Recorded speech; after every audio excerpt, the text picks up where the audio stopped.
Good afternoon, it's Darren Dance with this week's edition of ATB Weekly. With the racing roundup from last week, we had unusual suspect in the Cranbourne Cup, and I think it was fair to say it was a disappointing run, and the horse really never got into the race and was left flat-footed in straightening.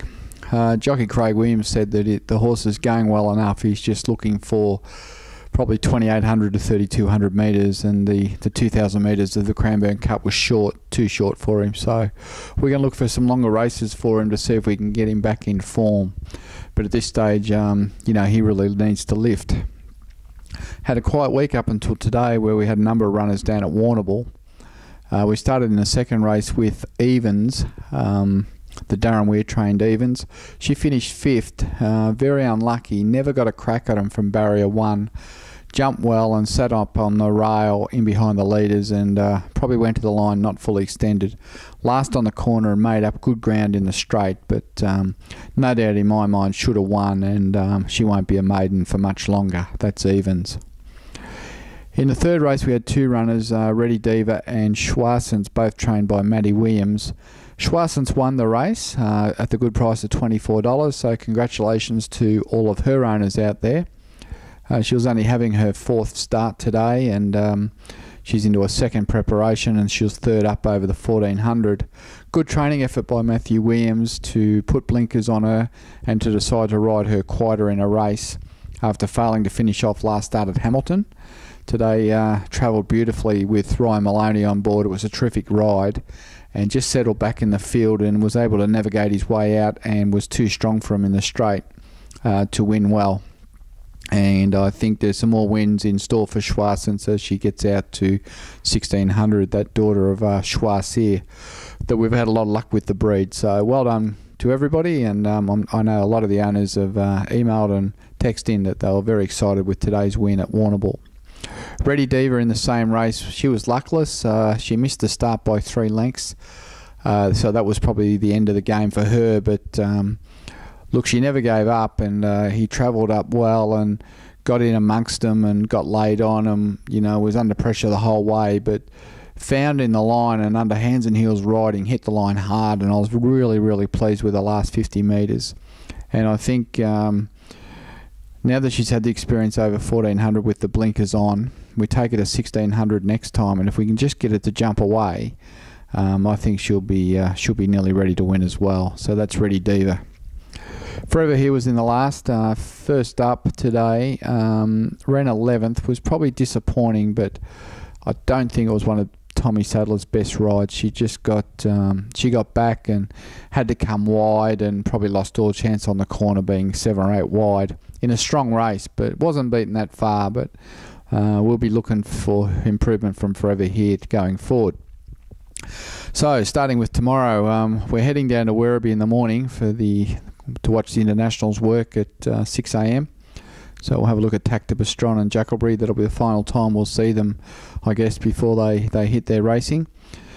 We've got racing at Mildura. In the first race, Magnus Bell with Harry Coffey on board over 1,000 metres, trained by Darren Weir. There's only 5 starters in this race now, and I think Magnus Bell will be too good from here over the 1,000. Funny how racing works, isn't it? First start, we take her to Swan Hill, fairly confident, run into a horse called Commanding Jewel, who goes on to win the Caulfield 1,000 Guineas Group 1. And here we are at Mildura on a Friday in a 5-horse race with Magnus Bell trying to win a maiden. So it just shows you can run into a good horse anywhere in the state, and one should never be disappointed when you get beat by a good horse. But hopefully Magnus Bell, she can break through tomorrow for her owners. In the last race there, we've got that good promising filly Bearmin with Dean Yendall on board, over 1,300, barrier 3. She's busting to win a race. We rate this mare fairly highly. She's a get-back run-on type. Her run last start was very, very good. The jock got off and said he thought she'd win next start. And here we are at Mildura in a very nice race. So I think she'll go close to winning with the right run. Dean Yendall's got a great record up at Mildura, and I expect her to win. So I'm really expecting to get 2 winners at Mildura tomorrow.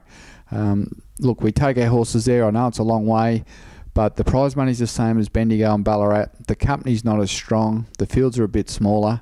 And it's a good way to get some confidence with the horses and the owners, I guess, to get a win on the board. And that's really what racing's all about, is to place your horses well, build their confidence and let them run through their grades. So I expect both those horses to run well tomorrow. And then Saturday's the big day for us, I guess. Caulfield Cup Day, Jackleberry. Drawn barrier 13. At this stage will come out of 12 with Colin O'Donoghue to ride. Look, in summary, I think from all reports and from what I've said, Jackleberry's travelled out very well. We're happy with him. We're happy with that draw. We wanted to be in the middle. American and Dunedin have drawn wide. Glencanim Gold, the likely lead, is drawn really wide. He'll probably charge to the front. The two internationals will go back. We're going to be somewhere in the middle. I'm hoping that we can get a card into the race. A nice run midfield, and which I think the key with the Caulfield Cup is you just need to stay out of trouble. You need an uninterrupted run for the last 800 metres so you can hit the line strong, and then it's just a question of whether you're good enough. It's a very hard race to win, but I think at the $20 he's over the odds, and I think December draw, the Mark Kavanagh December draw, will be the hardest to beat.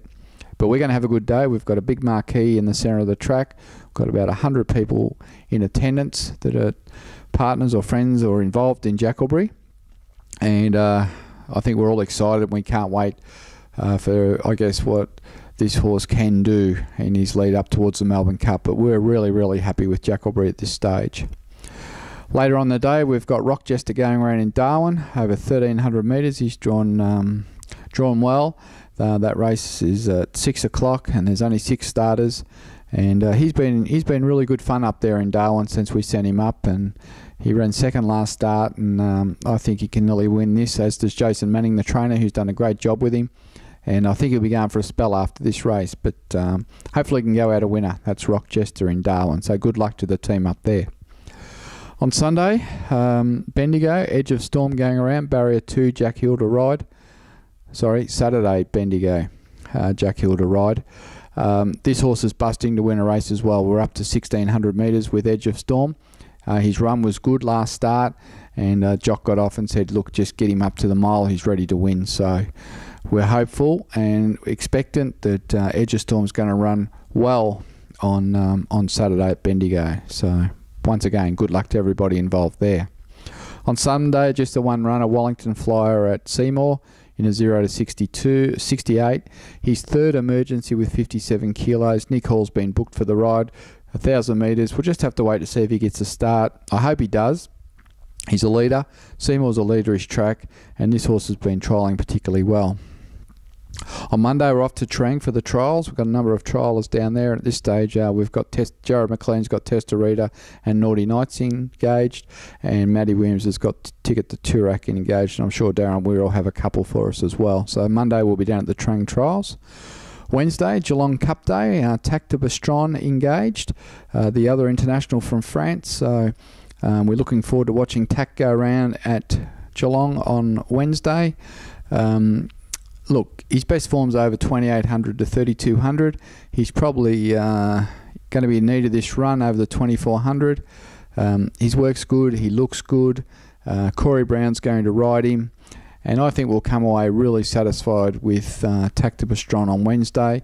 And I think it'll be a great Melbourne Cup trial. Whether he can win the race or not, I think it depends on how it's run. Exceptionally, it's going to be hard to beat. Shawadi's in the race. There's quite a good field, so Geelong Cup as usual is very strong. We've also Mick Kent's also nominated unusual suspect for the Geelong Cup, but I'm not sure he's going to run because he's also nominated for the Moonee Valley Cup and Bendigo next week as well. And Thursday at this stage we've got a first starter called Charge West by Charge Ford entered, and we've also got Kaltara, that last start winner, entered as well. So a very, very busy week, a lot of runners. We're going to be very busy with all these horses and all over the place. Obviously the highlight's going to be the Caulfield Cup, but I think we can get off to a really good start tomorrow at Mildura with a couple of winners. So I guess by the time I talk to you next week, it'll be all over with the Caulfield Cup and the Geelong Cup, and hopefully we've had some success somewhere, and most of all, a lot of fun with all of you. Cheers till next week.